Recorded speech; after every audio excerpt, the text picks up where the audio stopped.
Hi, இன்னைக்கு காலைல 5 o'clock day start ஆகிடுச்சு. அம்மா வீட்டில் 3வது சனிக்கிழமை கோவிந்தா போடணும். அதுக்காக சமையல் ப்ரிப்பரேஷன் நிறைய இருக்கும். ஸோ ஒன் பை ஒன்னாக ப்ரிப்பேர் பண்ணிட்டே இருக்கோம். ஃபஸ்ட்டு ஸ்வீட்லேருந்து ஸ்டார்ட் பண்ணலான்னு சொல்லிட்டு நல்லா நெய்யில் வறுத்த சேமியா பால் பாயாசம் ரெடி பண்ணிட்டுருக்கோம். சேமியா ஜவ்வரிசி போட்டு நல்லா முந்திரி திராட்சைலாம் நெய்யில் வறுத்து ரெடி பண்ணிட்டோம்.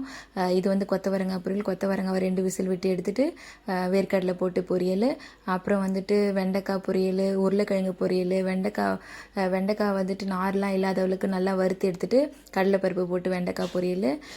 இது வந்து உருளைக்கிழங்கு பொரியலுக்கு நல்லா உருளைக்கிழங்கு வேக வச்சு எடுத்துகிட்டு உருளைக்கிழங்கு பொரியல் ரெடி பண்ணிட்டோம். நெக்ஸ்ட்டு வந்துட்டு கீரை பொரியல் பண்ணணும், வாழைக்காய் பொரியல். இது வாழைக்காய் பொரியல் ஜஸ்ட் சிம்பிளாக வெங்காயம் போட்டு மிளகாத்தூள் உப்பு போட்டு பண்ணுறது வாழைக்காய் பொரியல். அதுக்கப்புறம் வந்துட்டு முருங்கைக்கீரை பொரியலும் ரெடி பண்ணணும். முருங்கைக்கீரை பொரியலுக்கு நிறைய கீரை எடுத்துகிட்டு வந்திருந்தோம். முருங்கைக்கீரை எல்லாம் அம்மா க்ளீன் பண்ணிகிட்ருக்காங்க. நிறைய முருங்கைக்கீரை போட்டு நல்லா வேர்க்கடலை போட்டு ஒரு சுவையான பொரியல். நான் வந்து சைட் பை சைடு வந்துட்டு வடைக்கு மாவு அரைச்சிட்ருக்கேன்.